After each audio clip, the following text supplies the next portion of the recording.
Alur cerita Totoro dimulai dari kita yang ingin memeriksa bangunan terbelengkalai. Saat kita sampai, makhluk opo iki? Kita sebut Arif. Di samping bangunan ada boneka berkepala gede. Setelah memeriksa sekitar, kita pun masuk ke bangunan dan tong, kita terkenal. Saat bangun, kita berada di suatu ruangan. Lalu di rak buku ada sebuah foto perempuan dan kaset suara yang jatuh saat kita obok buku merah. Kemudian kita pun mencoba keluar, tapi pintunya terkunci. Lalu tiba-tiba di meja muncul sebuah kamera dan kaset film. Saat dipakai, terlihat kita yang bisa berjalan di dalam film. Di sini kita memasuki sebuah bangunan dan mendapatkan kunci. Setelah itu kita pun masuk ke bawah tanah dan terlihat suatu biji gede dan ada senter. Saat diambil muncul Arif, lalu senternya muncul di depan kita. Kita pun memakainya. Lalu terlihat di belakang kita ada sebuah kotak, kaset film, foto cowok dan pemutar suara. Kemudian kita pun memutar kaset suara yang jatuh sebelumnya. Lalu terdengar suara perempuan yang berbicara tentang keberhasilan dalam membuat sebuah dimensi dari rekaman. Tapi kemudian perempuan tadi mengatakan kalau ini ada suatu kesalahan dan ada makhluk yang meniru pacar perempuan tadi yang sudah turun. Setelah itu rekaman pun berakhir. Kita pun memakai kamera lagi. Dan kali ini kita berada di suatu lorong. Lalu ada pintu yang isinya ada lubang gede. Kita pun dan kita pun akhirnya sampai ke suatu ruangan yang aneh. Di sini kita harus meledakkan 3 biji. Tapi saat kita mecahin biji kedua,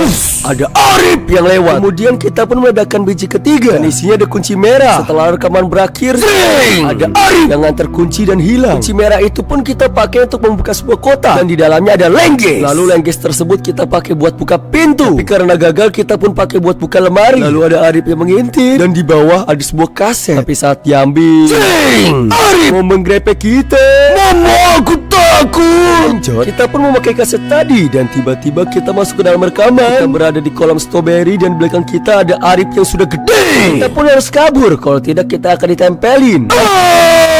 Kita pun coba mengatas kecepatan lari Arif. Loh, Arif mau kemana? Kita pun mengikuti Arif dan dia pun berakhir ciumin portal. Karena kasihan, kita pun masuk portal dan langsung lempar kamera. Arif pun mau keluar tapi telat.